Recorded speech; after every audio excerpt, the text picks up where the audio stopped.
Bonjour bien-aimés dans le Seigneur. Que la paix et la grâce nous soient données de la part de Dieu notre Père et du Seigneur Jésus-Christ. Je suis ton frère en Christ, William Smanga.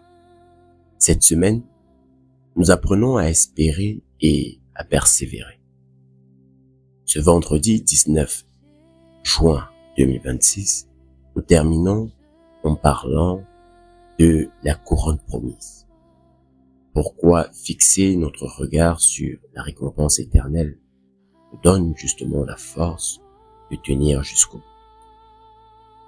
Bien-aimé, si toi aussi tu es fatigué du combat, si la course te semble longue, si tu as parfois envie de tout lâcher parce que tu ne vois pas le bout, alors cette méditation est pour toi. Notre verset de méditation du jour est 2 Timothée, chapitre 4, le verset 7 et 8. Le passage nous dit que « J'ai combattu le bon combat, j'ai achevé la course, j'ai gardé la foi. Désormais, la couronne de justice m'est réservée. Le Seigneur, le juste juge, me la donnera en ce jour-là.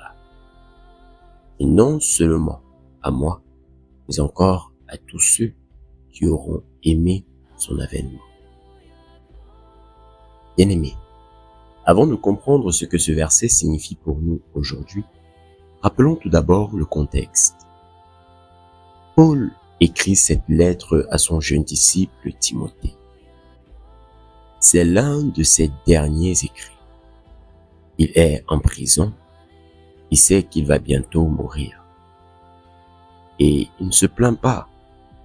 Il regarde en arrière avec paix, car il a combattu, il a couru, il a gardé la foi.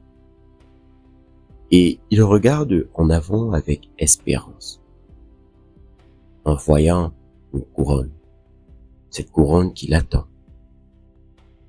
Il ne dit pas que j'ai mérité, il dit que elle m'est réservée. C'est-à-dire que la couronne est un don du juste juge. Cette parole, bien-aimée, n'est pas un regret, c'est une proclamation de victoire. Alors, quel est le sens profond de ce passage? Pour le comprendre, prenons une image. Imagine un athlète après une course épuisante. Il est en sueur, ses jambes tremblent, mais il reçoit la médaille des mains du juge. Il ne la mérite pas par ses seules forces. Elle lui est offerte parce qu'il n'a pas abandonné. Son visage rayonne, la fatigue passée est oubliée devant la récompense. Alors, bien-aimés, voilà ce que Paul veut nous faire comprendre. Pourquoi persévérer jusqu'au bout? Parce que il y a une récompense, mon frère. Il y a une récompense, ma sœur. Paul, en fin de vie, ne regrette rien. Il n'a pas eu une vie facile. Emprisonnement, naufrage, rejet. Mais il sait que la couronne de justice l'attend. Cette couronne n'est pas une médaille méritée par nos œuvres. C'est un don du juste juge à ceux qui ont aimé son retour. Bien-aimé, Jésus a promis en Jean chapitre 14, le verset 3 que « Je reviens ». C'est-à-dire que son retour est l'horizon de notre espérance. Fixer nos yeux sur la couronne à venir nous donne la force de tenir aujourd'hui. La fatigue présente est légère en comparaison de la gloire éternelle que nous aurons, tel que Romains chapitre 8, verset 18 nous le dit. Alors, qu'est-ce que ce verset nous apprend? La première vérité s'exprime lorsque le passage dit que j'ai combattu le bon combat. En effet, bien-aimé, La vie chrétienne est un combat, pas une promenade. Mais c'est un bon combat pour la vérité, pour l'amour, pour l'éternité. La deuxième vérité s'exprime lorsque le passage dit que j'ai achevé la course. C'est-à-dire que Paul n'a pas abandonné en cours de route.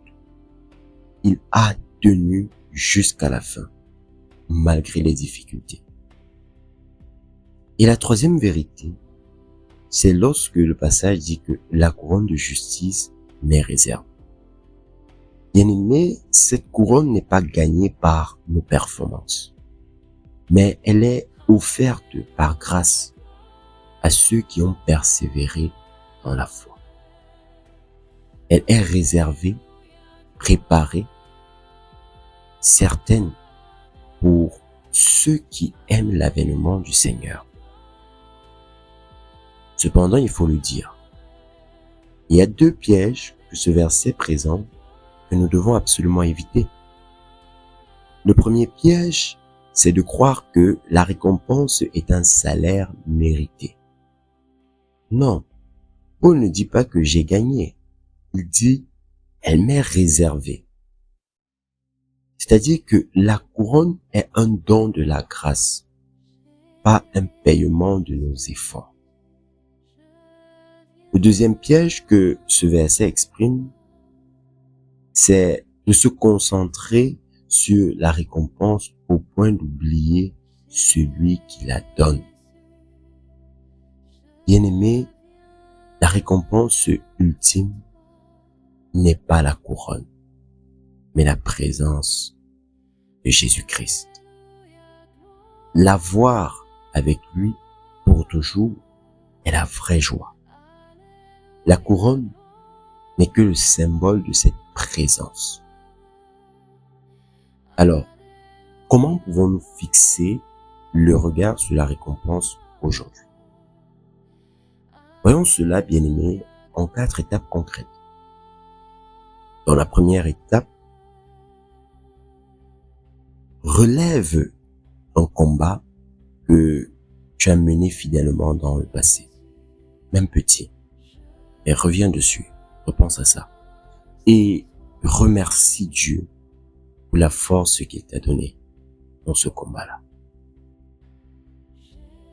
Dans la deuxième étape, imagine la couronne que Dieu te prépare. Non pas un objet matériel, mais la joie de l'entendre dire « Bien, bon et fidèle serviteur ». Entre dans la joie de ton.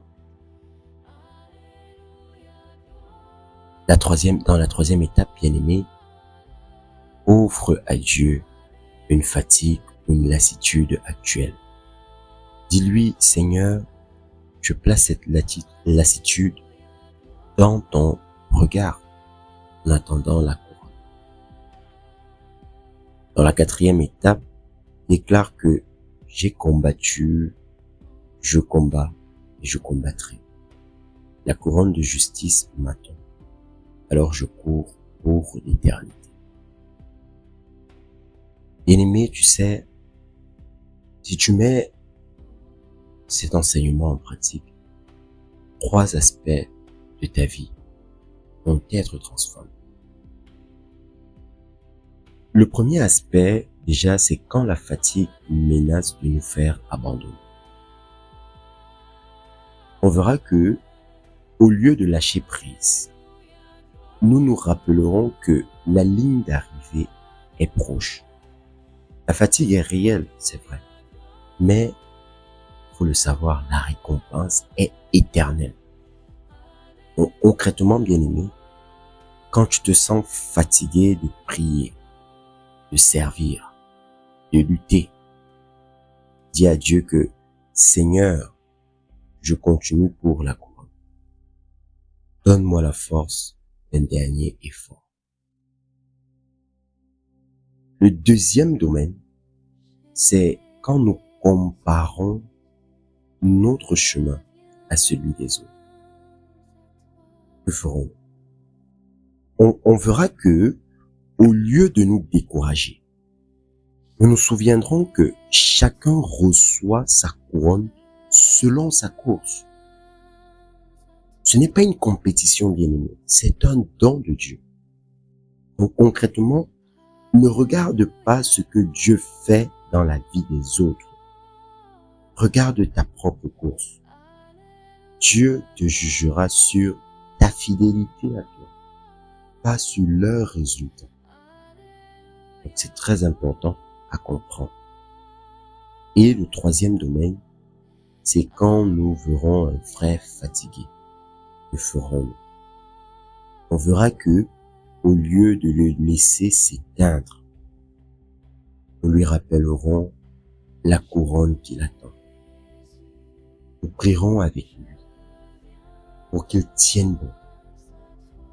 Concrètement, bien-aimé, dis à un frère ou à une sœur qui lutte en ce moment que la couronne t'attend. Ne lâche pas maintenant. Prie pour toi. En quelques mots, bien-aimés, ce qu'il faut retenir de cette méditation, c'est que le combat est long. La fatigue est réelle, mais la couronne de Dieu t'attend. Non pas une récompense terrestre qui passe, mais la parole de ton juge qui te dira à la fin: bien, bon et fidèle serviteur, entre dans la joie de ton. Alors, bien-aimé, tiens bon, parce que cette couronne, cette parole de ton juge, elle est proche.